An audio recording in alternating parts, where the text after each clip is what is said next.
Hey everyone, it's Jen B, and welcome to my studio. In today's video, I'm going to be taking a little bit of gold and incorporating it into a fabulous ring. If you'd like to see how I do that, just keep watching and let's get to work.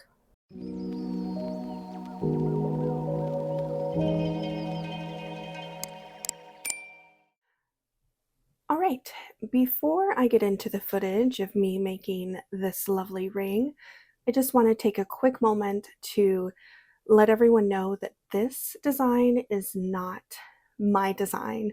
I'm a member of an absolutely amazing online learning platform that is run by the wonderful Francesca Watson.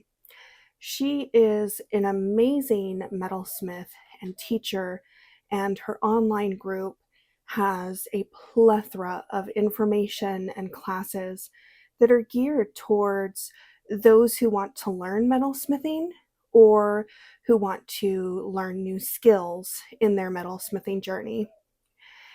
Each month, she holds a project based class that goes in depth on how to make the particular project for that month. She has office hours where people can come and ask questions, and she helps troubleshoot common metalsmithing problems. She does a work along at her bench where we can join her as she works on her own projects.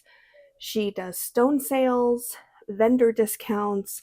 There's an active community of fellow metalsmiths as part of her online platform. And I am telling you that what you get as a member is invaluable and incredible. And so I would highly recommend you check it out if you're just starting in metalsmithing or you want to improve your skills. I will leave a link for her group in the description, and I will just quickly say that this video is not sponsored in any way.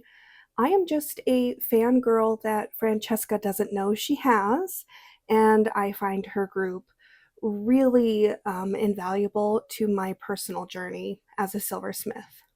Okay, back to this ring. Like I said, this is not my design. The design for this ring came from Francesca's June 2026 project. And when I saw her design for this ring, I knew that I wanted to create something similar as a memento of my Alaska trip and use the gold that I had panned for while I was there in that ring. I did put my own little spin on the design and won't be going into great detail about how to create certain parts of this ring because all that information is in Francesca's June class, and the original design is hers. But if you are interested in creating a ring like this, again, I will have her link to the online learning platform that she runs in the description for those who'd like to check it out. So let's get to it and see exactly how I created this fabulous ring with a little gold ball. While in Alaska, I had the chance to pan for gold twice. And here I'm just measuring out to see how much gold I actually ended up with. And you can see that I got 0.11 grams. Not a ton, but enough to use in a project. And I decided to melt it into a ball to use in my ring. And I carefully put it on my charcoal block with a barrier around it so that the ball, after it melted, didn't roll off and get sacrificed to my pumice pan. For this ring, I decided that I wanted to try a new to me technique where you use silver dust and fuse it onto silver sheet. So here I'm collecting some silver dust by filing some scrap wire and then transferring it into a little container. I also collected some dust that has been sitting in my catch tray, just scooped it into the container, and then removed any of the larger pieces. I didn't have the gauge of the sheet metal handy that I wanted to use for this project, so I'm melting down some of my own scraps and turning it into an ingot, which I'll then roll out to the correct gauge. I think I've got about half an ounce of scrap in my crucible, and I'm getting it melted and then poured into the ingot mold. And now here I am rolling it out to the gauge I need on a rolling mill. I'm not sure if I've shown this rolling mill in a video yet, but this was a gift from my husband, and it has the capabilities of rolling out metal into square wire and half round wire, as well as rolling out sheet.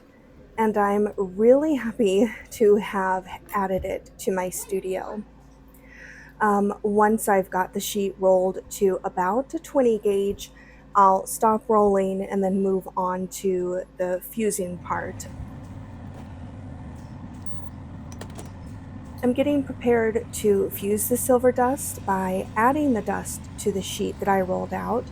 But when I went to edit this video, I unfortunately discovered that my phone had stopped recording for some reason, and I didn't get any footage of the struggles I had getting the silver dust to fuse to the sheet. From what I understand, in order to fuse the silver dust to the sheet, you heat the metals till right before the melting point, and that is when the dust will fuse to the sheet. It took me multiple tries to get the dust actually fused, and it's definitely something that I want to practice and explore further because I love the texture that it creates. But I did struggle in this project to get it fused. I think I do have a clip later where I went back in and fused a little bit more dust to the silver, so at least you'll get a look at what the fusing is like. After multiple attempts at fusing, I'm getting ready to cut out the ring band. I'm applying a template here that I printed on label paper, but in Francesca's class on this ring design, she goes into great detail how to lay out the shape of the ring shank yourself onto the sheet metal. Another part of this project that I really struggled with was sawing out the ring band. I don't know why I had such a hard time this particular day, but I could not keep my saw blade on the correct path, and this resulted in me having to spend a lot of time filing and refining the shape of the band. Much more time than I care to spend on those types of things when I'm making a project. After I got the ring band cut out and shaped, I noticed an area where most of the silver dust had fallen off due to me obviously not fusing the dust completely. So here I'm just adding a little more dust to that area, and I'm bringing the sheet metal and the dust almost up to the melting point, and that is when they fuse together. You can see how red hot that area gets, and that should be the point where they fuse together. Again, I want to experiment more with this technique and become much more proficient at it than I was for this project. Here I'm using my ring bender to start the process of rounding the band into the ring shape. Then I refined the shape using my ring mandrel and a nylon mallet, making sure to only hit the backside of the ring so that I didn't hammer in the taper of the mandrel into the shape of the ring band. Here is a little look at the band at this point. I'm going to continue to use scraps for the rest of the ring, and I've got a little piece of rectangle wire that I'll use as an embellishment and some scrap sheet that I will cut out a disc for the gold ball to sit in. I couldn't find the gold ball in its container, and I started to panic a little bit here, but then I realized that it was stuck behind the paper and everything was golden. I figured out how long I wanted the rectangle wire to be and then cut it down to size. And then I spent quite a bit of time trying to get the curve of the rectangle wire to match the curve of the ring band. I thought I had a perfect fit and that it would solder down perfectly, but when I went to solder it down, I really had some struggles. And I do not show myself soldering down the rectangle wire because that is a part that is covered in Francesca's class. Oh, bad landing. I'm using a disc cutter here to punch out a little disc that I'll curve and set the gold into. I wanted the gold to sit in a little pan like what I used when I was doing the gold panning. Just a fun little detail that you can throw into pieces that you make yourself. Here I'm using a type of doming block and a dapping punch to curve the disc that I had just cut out. You can see me struggling to get the disc out of the little compartment because of my nails, but that's just part of having long nails. As I had mentioned, there are a couple of steps in the making of this ring that I'm leaving out of my video because Francesca covers them in such great detail in her class. But I did want to show a learning moment in my adventures of making this ring.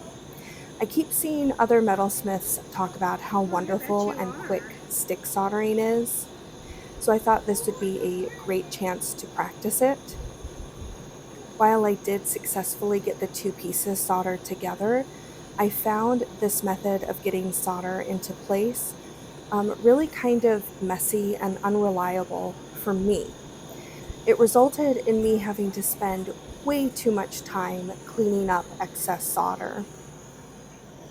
The last soldering step for this ring is getting the gold ball attached to the disc. I added a teeny tiny piece of solder and melted it into the disc before adding the gold ball. Since I was using silver solder, I really wanted to take great care to not have any of the solder move to the top of the gold ball. Since solder follows heat, I need to make sure that my flame stayed off of the gold ball as I'm heating everything. So I'm just using my flame to go around on the outside of the ring and also um, inside the ring opening so that the flame is hitting the bottom side of the disc and not the gold ball on top. It was successfully soldered with no solder flowing onto the top of the gold. So I got it all polished up and added patina using liver of sulfur, tumbled it for a few hours, and here is the result. I absolutely love how this ring came out, and it has a very special place in my heart for the memories that my family and I made on our trip to Alaska. I want to say a very special thank you to Francesca Watson for teaching this design in her wonderful student group, and thank you so much to everyone who has watched this video. I hope you enjoyed seeing me create this ring, and I'll see you in the next video. Bye bye.